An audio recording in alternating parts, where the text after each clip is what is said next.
So how long have you been working on suspension? I've been with K-Tech 14 years now, and then previously with another guy before that doing motocross stuff. So I've been doing suspension probably in total close to 15 or 16 years, quite easily. So I've been having a go at it for a while now. I've had a little go. And any notable racers and everybody that you can mention? Yeah, I mean, wow.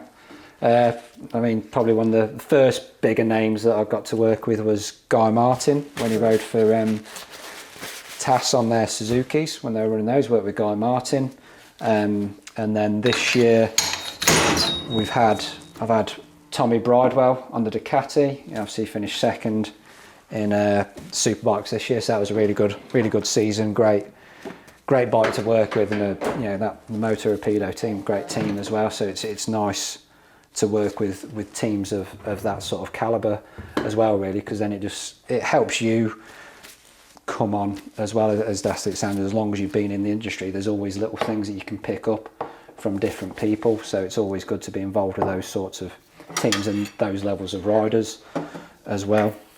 And then this year as well, worked with whether yourself or your viewers will know the motocross guys too much, but work with Tommy Seal this year, who's a big name in motocross. He's finished second world championship numerous times, and then won the British Championship with him this year on the motocross in the MX1 450 class. So that was another good year. So for me personally, this year it's been a pretty good year as far as riders that I've worked with, and got to work with quite a few others as well in previous years. Yeah. And my intention here was to make a 20-minute video explaining fork servicing, but I ended up finding it so fascinating to watch a real expert at work, Michael Hancock at K-Tech Suspension, that it seemed a shame to trim much at all out. So I put chapters in so you can easily skip to the sections you're most interested in, but I do think this is a rare chance to find out just what goes into a proper fork service. But because I couldn't trim anything, and because I buggered up my second camera position, you're going to see all my ropey camera work, and it won't have the production value I've been aiming for. Still, by the end of it, you'll be an expert in why suspension servicing is so important. Now, a typical fork service costs £149 plus £24 for new seals, bushes and O-rings, if you need them, from K-Tech. Now, I also had my 1999 ZX6R shock rebuilt by Michael a couple of years back. I'll link to that feature, but I can honestly say that it completely transformed the bike for just £145. Now, the first owner of this 2001 VFR 800, which is my new long-term test bike, did all his own maintenance and logged absolutely everything right up to 91,600 miles. And looking at his data, he never did any work on the suspension, so it's a shame that between him selling it and me getting hold of it, the fork oil was changed, so we'll never know what that looked like. Still, you'll see that what Michael finds in here is really eye-opening. Now, I want to add that Bike Social members can save 10% on all K-Tech parts, so that means everything from steering dampers to forks and shocks. There's a wide range of kit to suit loads of bikes and budgets, and that 10% saving can make a big difference too. Now, Bennett's Direct Bike Insurance customers get membership for free, and anyone can join for just £6, so check it out at bikesocial.co.uk/join. Anyway, if you want to know what the inside of a 100,000 mile Honda engine looks like, hit that subscribe and the notification bell buttons. But now, let's get back to Michael as he works on these forks. Can you tell us why it's so important to service forks?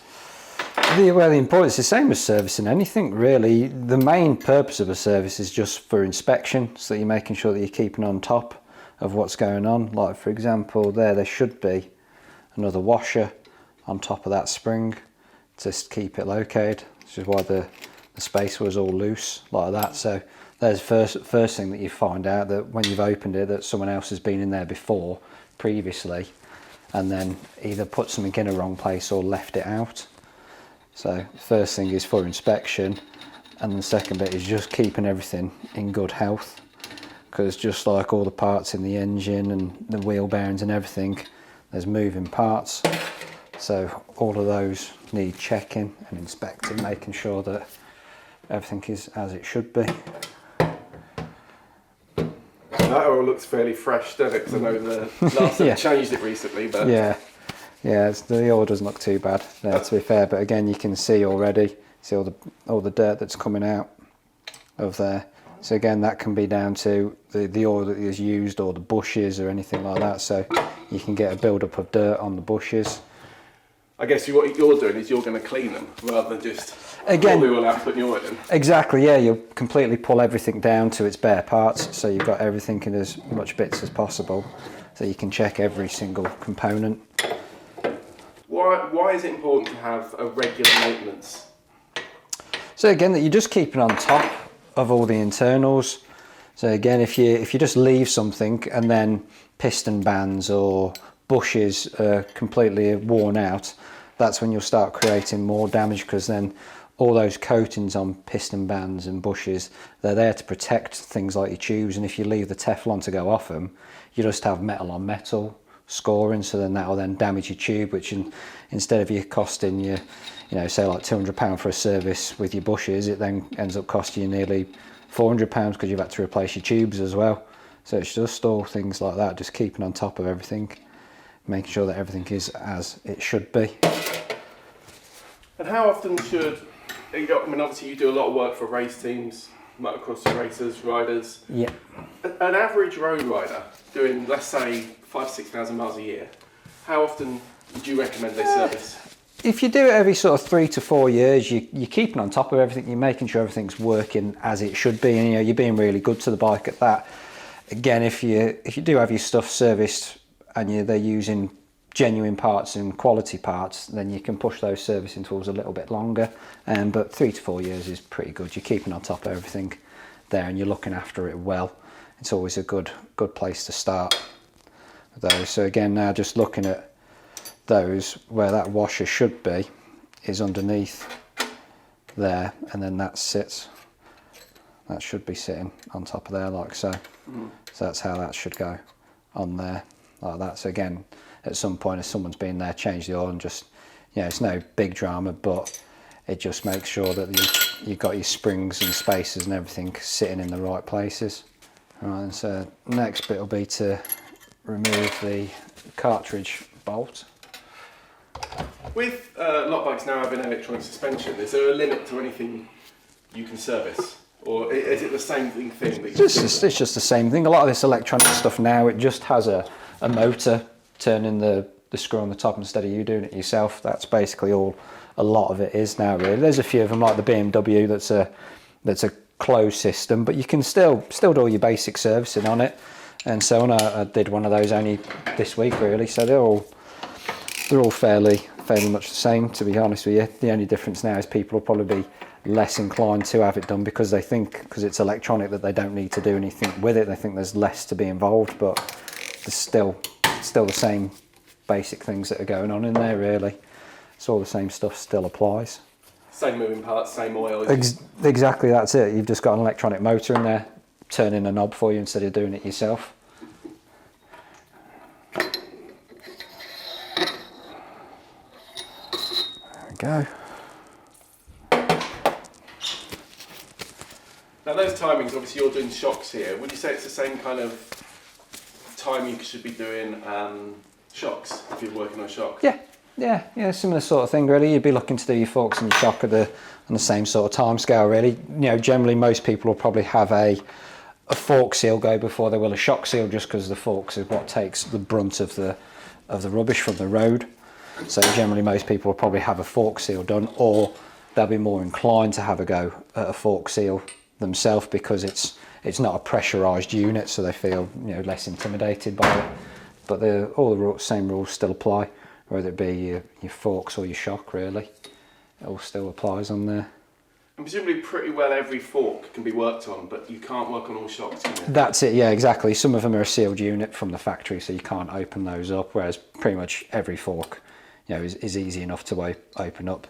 As we were saying, some of the shocks, they seal them from the factory, so they're basically just one-hit wonders, unfortunately, and you can't do anything else with them, because as soon as you open them, there's no way of getting the gas back in there, unfortunately. All right, so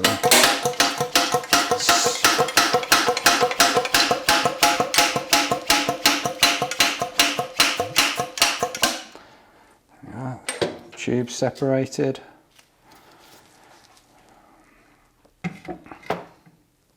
Any Any worries at the moment? Just been through it? Just a little bit dirty in there, so you can see there's been quite a build-up of gunk and stuff on there. So that's nothing, too bad really. It's probably the first time they've been apart in 95,000 miles. Yeah, could be, yeah. Yeah, so bushes don't feel too bad. It's just a lot of build-up of dirt and dirty oil in there. But again, that's all pretty normal things, to be honest.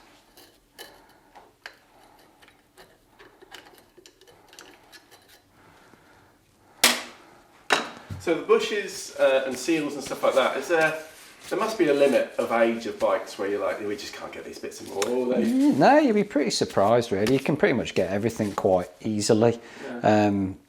Especially with all the suppliers that we've got now, we basically get all the genuine parts straight from manufacturer. So we don't have any issues with getting pretty much any bushes for anything. There's always the very, very odd one, like a real estranged bike that, there's probably about 200 of them made ever. Those ones are always going to be your difficult ones, but pretty much everything. Very rarely do we struggle to get parts for anything anymore now. Any sort of your seals, bushes, everything like that, you can get hold of relatively easy nowadays, to be fair. I suppose suspension tends to be made by a more limited, it's not like each bike manufacturer is making a fork differently. No, that's it, yeah.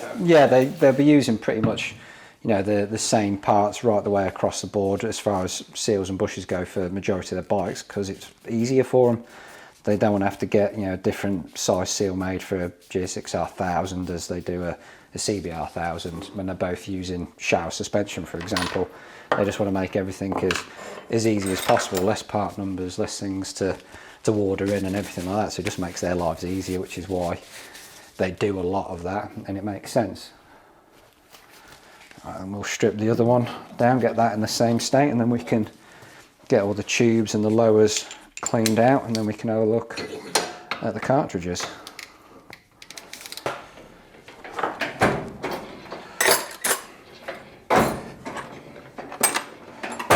I like the way you're meticulously clean and organised. Is that really important when you work on stuff? Oh, massively. Yeah, massively. You've got to have a tidy bench. I've explained to all the lads that we've had come through since. There will be at some point in your suspension career where a job isn't going as well as it should do, and there's nothing worse than when you've got a pile of tools out and a pile of bits out. It's just not good for you. So keep everything as free a space as possible. Just makes life much easier then, because it's quite easy for things to get in a muddle, especially if it's sometimes where someone's been in there before and they've messed around with it and things aren't where they should be. So sometimes you have to do a bit of internal detective work to find out what they've done, and again that happens more often than you think, really. Yeah, or someone's had a go themselves and got themselves in a real mess with it. What's the worst thing you found? I've come to it before where basically someone hasn't done up the top caps on it at all. So basically the top caps aren't attached to the rods, they're basically just screwed to the tube. So if the only thing that was stopping the forks from coming apart was the brake lines. So that's quite a scary one. And the customer's saying, they just don't feel quite right, and I'm not surprised. They're not attached. That's one, but yeah, you get loads of mad things where someone's had a go and they've snapped something off and just sort of put it back together and stuff like that. So there's all sorts of things like that, because again, everyone's got a mate that knows how to do fork seals, don't they? My mate can do a set of fork seals. And when does it become worth upgrading the internals on road forks? It's down to the individual, really. Depends on what I always say is when someone asks, I go, well, how far do you want to go with the bike that you've got? How much do you want to spend on it? If you've got a budget of say £300, then you're looking at a service. If you've got a budget of 500 to 600, then you could be looking at a service and springs, and then it's all moves on from there. It all depends on what the budget is you've got to spend on your bike for this sort of stuff. Again, I get some guys that call up that are using their bike strictly for just track. It's a normal road bike, but they don't go on the road with it anymore. So those guys will look to do more internal upgrades, so do piston kits and things like that for them if the forks are capable for it. So again, just all boils down to what do you want to spend on it. You can do it at any stage of a bike's life. You could do it with a brand new bike, you could do it with a bike that's 15 years old if you want. There's no sort of time scale for it. It's just what do you want that bike to be, really. And with shocks, you mentioned that obviously there's a lot of shocks, particularly on more budget bikes, or well, a lot of bikes now, you can't do anything with those shocks. Yeah. I guess it's how long's a piece of string, but how long would you expect a factory shock to last before you should start thinking about it? Again, yeah, it's one of those really, how long before it starts leaking, really. Again, a shock is quite protected, you should say, from any sort of things that can cause any real harm, as long as you do your basics, keeping on top of the bike as far as cleaning. You know, don't ride it as your everyday commuter and never clean it and leave it outside over winter with a rain cover on it. Then yeah, it's not going to last very long. But if you keep on top of it and look after it, you can make it last for quite a while.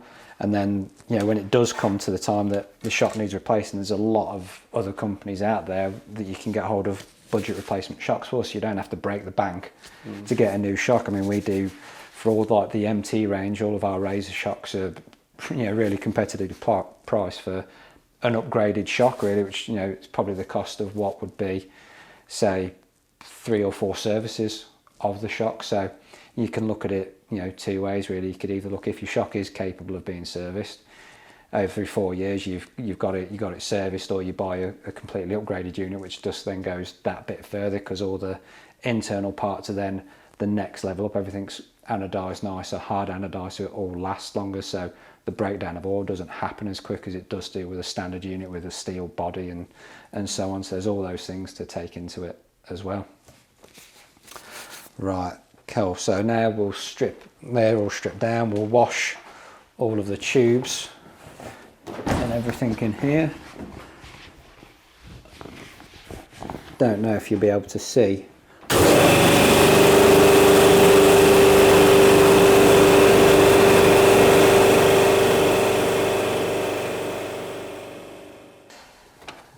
Now that we just clean those, we'll just leave those to sort of dry in here for a little bit. That's just basically blast all the old oil and any sort of bits of dirt and stuff out of there now. So that's one of the big things when doing a service, is making sure you're getting all the old oil out of it, because as soon as you mix a new oil with an old oil, it just ruins the new oil straight away because of the dirt that's sort of made its way in there. So it's always good to get everything all cleaned out as much as possible. So cleanliness is obviously vital, because you've got small openings that the oil's going through. Yes. If you've got surely the smallest bit of grit. Yeah, exactly. Yeah, that'll hold out. Yeah, that'll hold out any shims, anything like that. That'll keep everything open and stop it from working as it should do again, which goes back to the, you know, sort of having everything clean and clear as much as possible, just to minimise anything, you know, getting where it shouldn't be, really. So do you, when you're putting stuff when you're doing a basic service, do you have to think about the rider's weight or anything like that? Are there any changes you have to make? If you're just doing a normal service, so say someone just calls up and they want their forks or their shock servicing, you don't have to do anything for a rider's weight, because they just want it servicing. So then that more comes into the realms of when they call it, they want it servicing, and then springs for their weight. So that's when you would then look at springs for a rider's weight. What people get a lot confused with a lot of the time is that they want it valve into their weight, but valving, all that does, that just controls the speed of what the damper's doing or what the suspension's doing. Whereas when you're looking for a weight, that's what a spring does. A spring carries a weight, and then the damping controls the action of it. So when you want something doing to your weight, you spring it to your weight, and then the valving is done to the attribute of the bike, so whether it be road and track, or track only, and so on. So that's where you have to split the differences between the two. Yeah.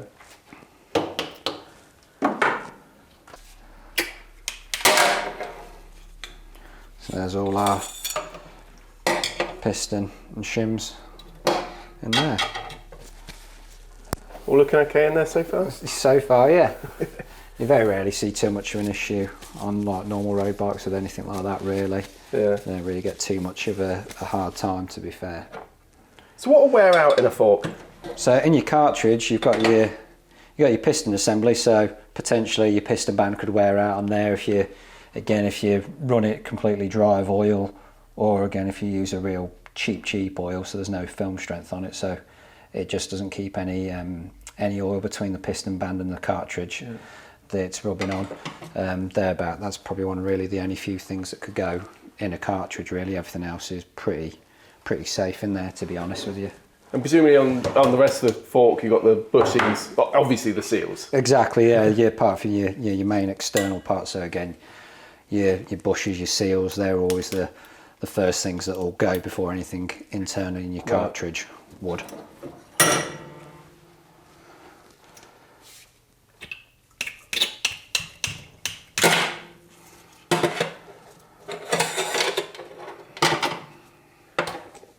And looking at the work you're doing on here, it looks like it's a bit pointless to just change the oil in a fork. It's massively so. Again, people think that a service is literally tipping the old oil out. If they're feeling really good, they maybe change the seals, and then pour new oil in. But again, it's totally pointless, because again, you can see mixed in with that clean oil is dirt in there, and that's what's sat in your shims and everything. So that's, as soon as that mixes with your good oil, it'll just tarnish it straight away. So basically you just end up wasting 15-20 pounds worth of oil just through not having the job done properly in the first place. And what does your service include as in parts and stuff? So again, we always do it as basic services, your oil and oil seals, because they're always a minimum. Yep. No matter what, that's what's going to go in. And then when we strip a set of forks down, we'll inspect everything else. So that's when we'll look at your bushes and your dust seals, and again, if they're okay, there's no issues with them, then we'll keep them in there, clean them up, make sure they're right. But again, if there's any wear on them, we'll call our customer, let them know, and then get them changed. Again, most of the time people are just happy to have it done. Yeah. Anyway, because they just want to know that it's right. And like you said, keeping on top of the servicing means the service is going to be less expensive. Exactly. If you're leaving it for longer each time, again, you may catch your bushes at an early stage before it does damage to something else. As I say, you don't want to leave your bushes, leave them to completely wear out, and then you've got to replace a fork tube or something more serious because you've let it go for so long. But if somebody's got a bike and they're thinking, taken aside, we should keep on top of the servicing on it, how can the average road rider look for problems with the suspension? What would be an indicator to them if they can't find that the shock, say, is leaking, they think the shock might be a bit suspect? What kind of things should they feel for? It's difficult for them to feel it, because especially if they've had the bike for that length of time, it will have slowly degraded as such, so it won't be as a dramatic feel to them, because each time it's just that little bit each time has gone on the shock or the fork, so that's when it starts to fatigue, and they won't really feel that drop because there's not a massive drop off of the suspension. Generally it'll just be a slow progressive thing. So again, it's up to the rider really to kind of keep sort of a note of how long they've had the bike for and what they have and haven't done. So say for example you've had a bike for 5-8 years, and every year you get it serviced regularly, and you're thinking, I'm getting it serviced regularly, your normal basic dealership service, and then you're thinking, okay, well, I've not done anything with the suspension, so I should have a look at that now as well, make sure that that's working as it should do as well. So you've got to keep a bit of a mental note for things like that if there's no visible things. So like your forks have started leaking, or again, a common one with a shock that people will feel is if they have left it to leak that bad that there's not a lot of oil left, and it will just feel very, very springy. There won't be much damping control there. Will be a common one for a rear shock. Forks, you'll generally tend to see that your seals are leaking that bad before you get to the stage when there's no oil in them. But a shock, again, because it's so hidden, if it's leaking bad enough, then they might not notice that it's leaking, and then the shock will just become very loose and very bouncy for them. So that's one that we do get quite a lot. They say, I think it needs a service, and then the fact that there's no oil in it at all. Yeah, that's kind of gone a bit far. Yeah, exactly. And presumably with no oil, then you're scraping the hell out of stuff. Exactly, that's it. And, you know, ruined. sometimes people have written shocks off to that. Yeah, because it's just worn out the body on the inside. So it's the same thing. You know, most people will probably more understand it as like a piston in an engine. If a piston ring's not fitted correctly, it scores the body. It does exactly the same thing in a shock piston. So if the piston's not got the protection there that it should do from the oil, then it's just going to score up the shock body, and then it will end up writing that off because of how quick and how hot everything gets. If there's no protection, it will just wear it out. I think that's probably something to remember is people take for granted the need for oil in an engine. Yes. Yeah. But how quickly is it? You know, this suspension's moving a lot. Yeah, just as much as your engine is really. You know, it's all still moving at high speeds, and there's a lot of temperature that goes into everything again, especially with shocks. Some bikes, the shocks are very enclosed around the engine, so the shocks do get very hot. And again, your cheap oils don't react to temperature well. You know, it makes them fade off a lot quicker over time. So they tend to just, each time they go through a heat cycle, the oil drops in quality, and then just the damping doesn't act as it should do. And you said about looking after forks and shocks. How should somebody, what are the do's and don'ts of cleaning and maintaining forks and shocks for somebody who's not going to take them out? This isn't for their service. They're just, what do they do day to day to maintain them? So a good thing to do is when you've cleaned the bike, which is the first thing, clean your bike, don't leave it. Once you've cleaned it, make sure you wipe around all the sealing areas, so all around your dust seals and on your tubes, wipe them all out, make sure there's no dirts and grit left in there, and then you can just make sure that they're all clean around there. Give a good inspection on that, make sure that your tubes haven't got any little stone chips or small pits in them like they have on these ones, which we can have a look at now. As you'll see, there's just some small lots of pitting all just on here. So again, that's where the bike's just been sat at some point and just water's stayed on there. It may have just come from a first little stone chip, has come on there, then it just spreads, it gets underneath the chrome, then it's able just to spread its way. I did wonder, because some of them were quite high up the leg. When I took them off, I noticed, and I thought, well, how are stones getting up to it? So these aren't all just stone chips? No, exactly. Not every single one of those is stone chip. It might just be one stone chip, and then water has got then underneath the chrome, and then it just spreads underneath there. So again, if you do have anything like that on your tubes or a shock shaft, it's always good just to, you can give it a little bit of a spray with any sort of penetrating oil, a WD-40, GT85, anything like that. Just helps draw any water out of it. And then the other thing, the common one that you get a lot of is if someone has if they have seals leaking, they'll use one of those, I think they call them a seal mate or something like that. And what it does, it's just a plastic scraper. They push inside the seal and spin it round, and the sail pitches it, it drags the dirt out, but it doesn't always, because if I've got my seal here, as soon as I push something in, whatever's there, I'm pushing past my seal. So I've now pushed it into my bushes. The one thing that I don't want any grit around. You're better off having it around your seal than your bushes, because at least when it's around your seal, any oil that's coming out is going to help push it out rather than push it further into the fork, creating more damage. So don't use those is a big thing. They're one of the worst things out there for suspension, really. It might be okay for some of the off-road guys if you're in a weekend enduro, for example, and you've got no choice, you've got to make it through the weekend. Yeah, that's okay, but as soon as you've finished it, you need to get the forks serviced, or at least get a seal changed on them if they're done regularly. You can just get a normal seal changed on it, and that just gets whatever's caused that damage out of there quickly before it causes any more issues for you. Cool, right, so now we've got everything out of there. What I'll do is I'll go over to the lathe and we'll polish these up. So where these are, obviously there's pitting on here, and that's why I think it's probably failed an MOT before, because that's the oil's kind of at the end of its stroke, it can damage the seal. But at what point do you say, nah, these have had it, and then what do you do?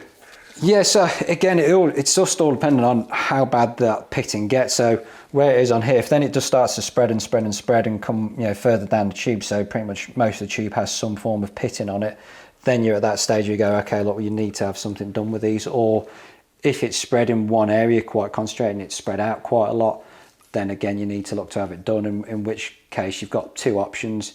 You can either have the tube replaced, or you can have it sent off and have it re-chromed, so they'll grind back the top surface of chrome and then put a new layer of chrome on top of it. Right. Cost wise, they're pretty much, it's close between the two. Sometimes a new tube will work out maybe 50 to 60 pound more expensive per tube. Upside is sometimes it's just quicker to get a new tube. Downside with the chroming is that it takes longer, but sometimes it's cheaper. So there's loads of different things to look at. Yeah. Is that something you can do for a customer? Yeah. We do it quite a lot, to be fair. Yeah, especially with shock shafts is the most common one, again, because it's hidden a lot of the time. People don't see it when it's gone, so they're the ones that, you know, most of the time you're getting done a shock shaft over your fork tubes. So we'll go over to the lathe and we can polish these up now. Do you ever deal with forks that have got a slight bend to them? Yes, yeah, quite a lot on that as well. So again, depending on how bad the bend is, you can get it out. Normally, what we would call the stopping point is if there's a crease in the tube. So if you can physically see a crease where the yolks have gone round it and it's taken a hit, and it'll put a small crease in the tube, then you say it's a write-off, because it's then damaged the material of the tube then. Yeah.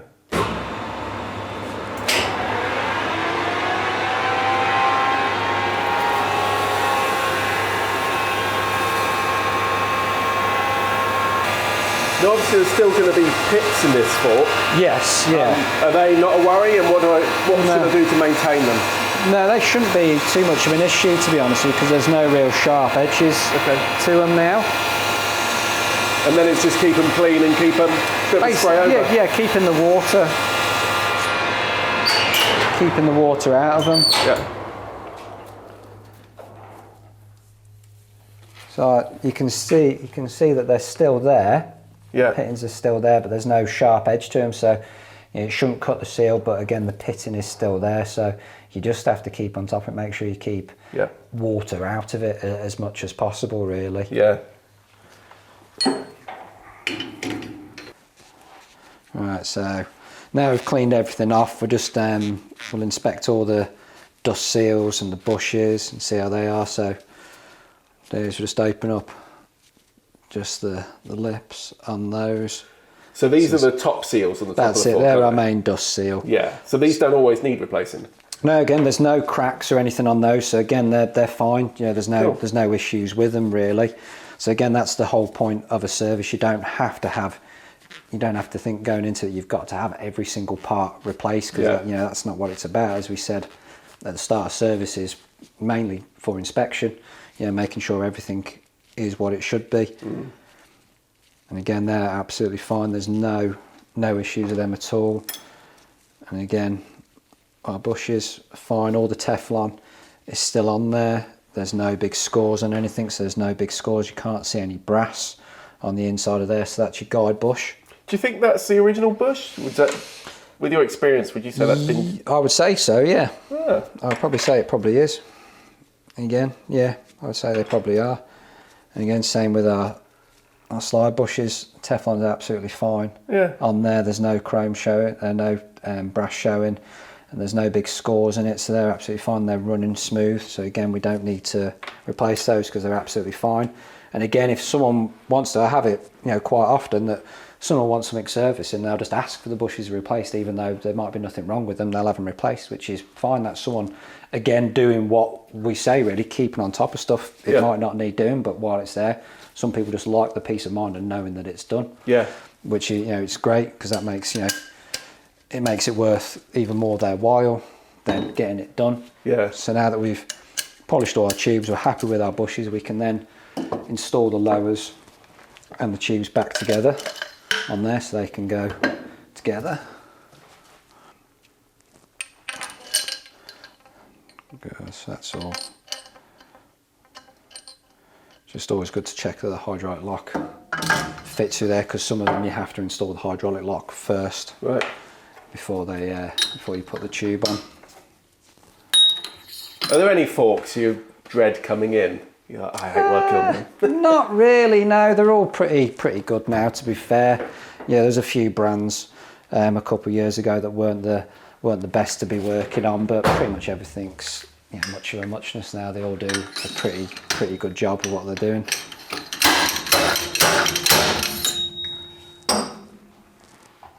So is that the new seal? That's just me pushing the bushes into place, right. And then we'll get the new oil seals in. So they are a collection of seals, 4154 11s.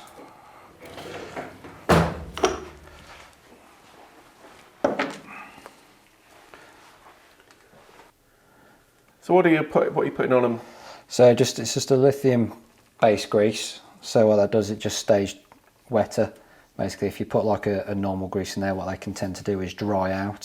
So that's then your seals dry. Seals do need a little bit of moisture in there to help them grip hold of the tube on there. So you just put a little bit of grease on there, and then I always just put a little bit on the outside as well, just to ease it going in and just stop any bit of road salt or anything that might make its way in there, stop it from clinging to the inside of the fork then.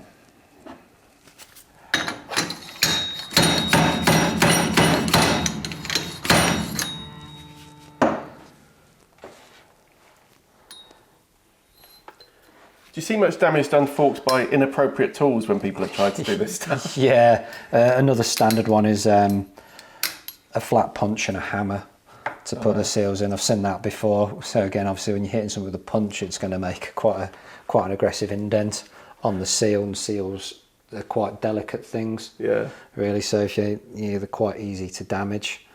So again, it just makes it easier if you use the correct tools on that. And the important thing when applying grease is, again, some people will just absolutely lather the seal in grease, but what it does then, if there's too much grease in there, it holds the seal out and doesn't allow it to grip hold of the tube. So if there's too much grease, it holds the seal apart, and grease will eventually let the oil through. So again, it might probably leak for a little bit to start off with, but once it's pushed the grease out, it will then reseal. But again, if you just put the right amount of grease on there to start off with, you won't get that problem in the first place.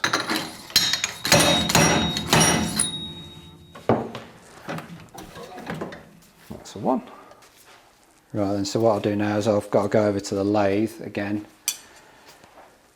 and you just see these peen marks are on there. So what we have to do, we have to remove this nut and all these shims again to clean everything out properly. If I was just to undo that, it would break that peen and then damage the thread. So we just have to take that, turn that back a little bit so we can take the nut off, as to not cause any damage when we're removing anything. So why are they peened over from the factory?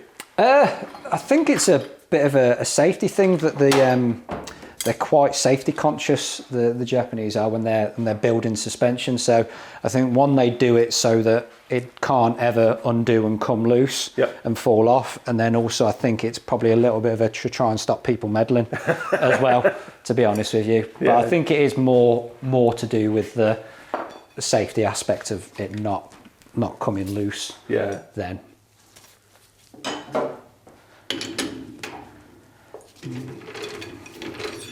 So obviously, how do you stop it coming loose after? Yeah, well, that's where we use stay tight nuts. All right. So you replace the nut altogether? Exactly, that's it. Yeah, replace the nut completely. So we put a stay tight nut on there so that it can't ever come loose. But when you're making thousands of forks, it's cheaper to put a peened over nut on. Exactly, that's it. Yeah, because it just goes through a process.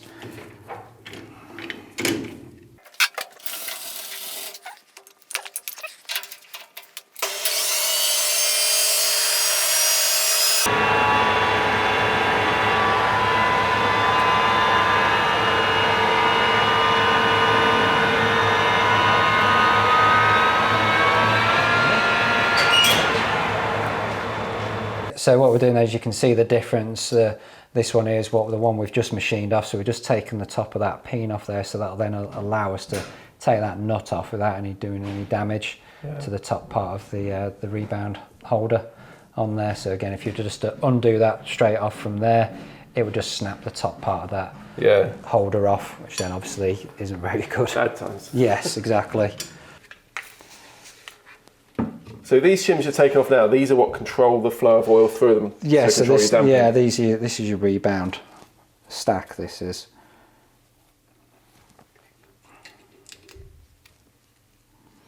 So again, when you're doing a service, a proper service, this is what you should be doing. All these parts need to be coming out, cleaned and inspected, making sure there's nothing trapped in there, because again, this bike isn't too bad because it's not, I don't think it's done a lot of hard miles as such, but you can get some where they've dirt's made its way in, and that can be sat in the piston or the shims, and that's then going to cause the shims to sit open and not do what they should do. Yeah.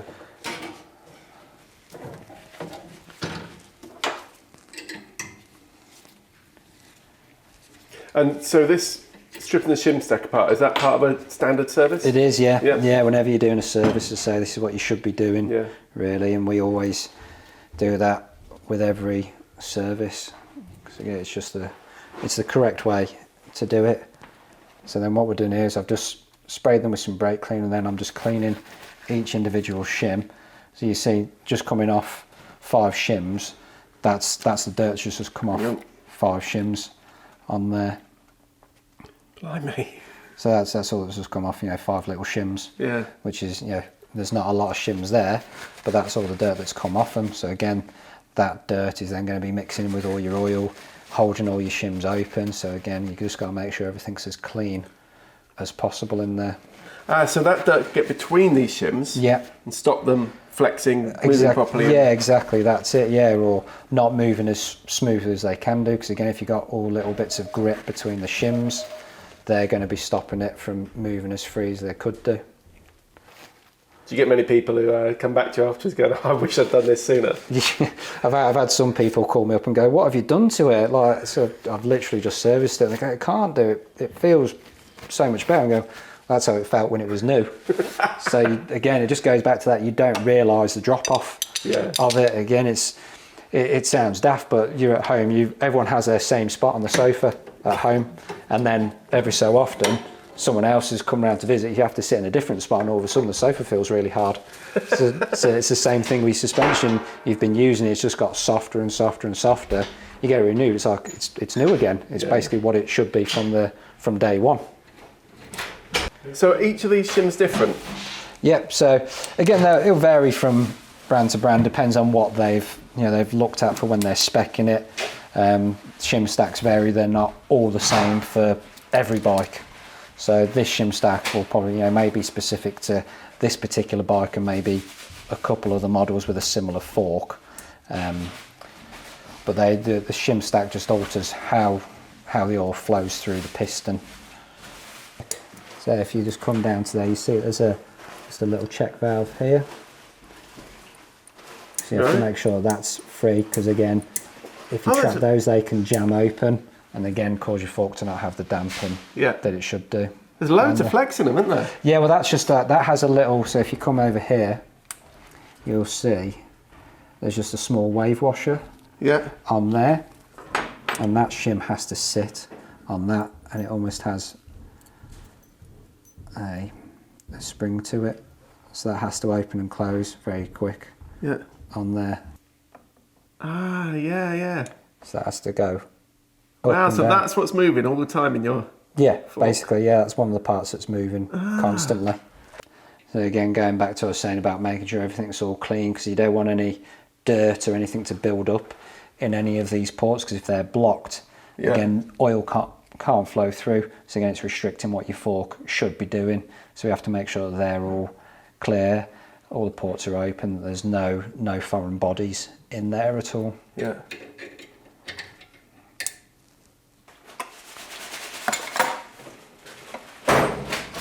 Also now we can do the same with our compression stack. So it's literally exactly the same principle.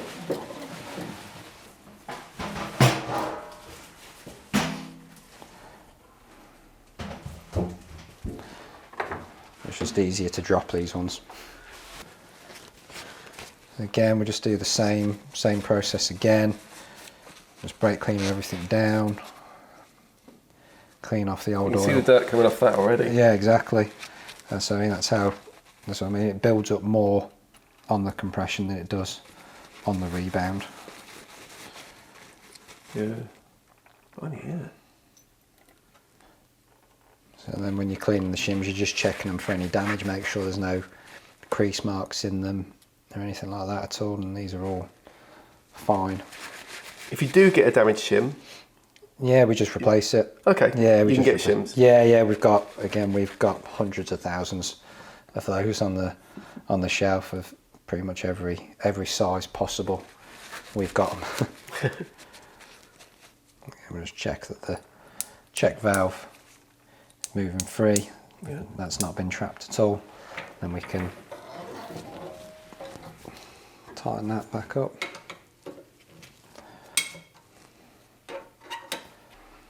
What's the oldest bike oldest forks you've worked on? Oof, God. I've certainly done some older than me, that's for sure. Definitely. Normally, yeah, I've done early 80s, a lot of early 80s stuff. Done a few classic bike stuff as well, like some Manx Nortons and some things like that as well. So I've done a few things for those as well. So you can get some old bikes, but again, the older bikes again are just sort of you're very limited to what is in there really, because obviously back then there wasn't really much technology in suspension, so it was just basically just a tube of oil with a spring in it, and that was it basically. That was your lot. There wasn't really much else to it. But you're even getting seals for them? Generally you can get seals for most things, again, because even though they're old, there's still a few other things that actually are the same size, really, because seals are pretty generic. Seals aren't, they're not sort of specially done for a one-off thing. They're pretty common sizes. Cool. So that's our cartridges in there now. So we'll get some oil in there. So you said you're going to be putting 10 weight fork oil in it? Yes, yeah. How do you know what viscosity to use? So again, it's just through years of knowing. I'd know basically, because there's no adjustment on these, if I was to put a thick oil like a 15 or a 20 weight in, the forks would just be really, really slow and sluggish on there. But also, you tend to find that with a bigger viscosity oil, the drop-off's a lot more with it. So it might start at a 20 weight, but then after a few years it might come down to like a 15 weight or even lower. So the lower weight oil, the less drop it has. There's less drop off it has. And then, but if I was to put a 5 weight in with these, it'd probably be a bit too light. Really, because generally you'll use a 5 weight on something that has some sort of adjustment range on it, or has some sort of aftermarket kit in there. So I've just dropped the oil in there now, and we're just going to pull this damper rod up and down just to circulate all the oil through the system, get all the air out of it, and you should be getting just a smooth, constant feeling all the way through. Dampen on there, which is what we've got. And we can see that there's no air bubbles rising on there. Okay. So oil's always put in by height, not... Yeah, it'll vary. It'll vary from discipline to discipline. So say, for example, pretty much all road bike stuff is generally always done on an air gap. So that's the gap from the top of the tube down to the oil. A motocross fork, which is generally a closed cartridge fork, that'll be a quantity, so that'll be in cc. But again, some manufacturers will give a quantity of oil to put in with their forks, but again, not many of them have any of that sort of info readily available anyway. So generally the easiest way is to measure the air gap, because if you try and measure a quantity, you will probably lose maybe 20 to 30 cc in tipping it out, losing a little bit on the springs when you're removing the springs and so on. So it's not always the most accurate way to get what you should be having in there.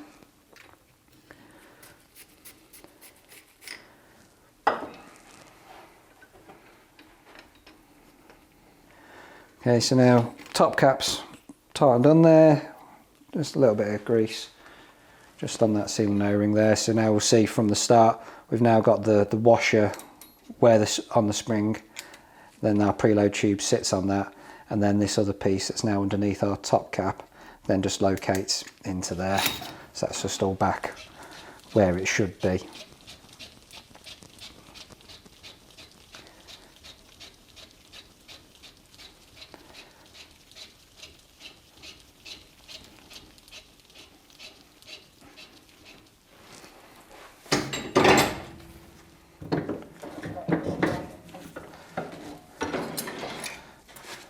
And we just finally nip that up.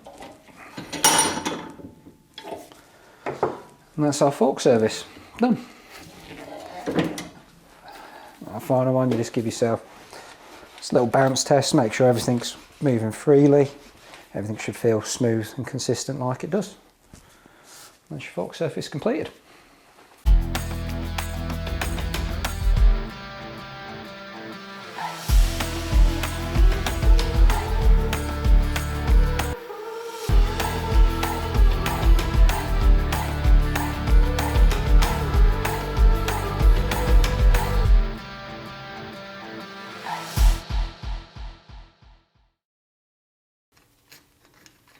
So just so I know if I need to take that bit out. Oh shit, sorry. Oh dear.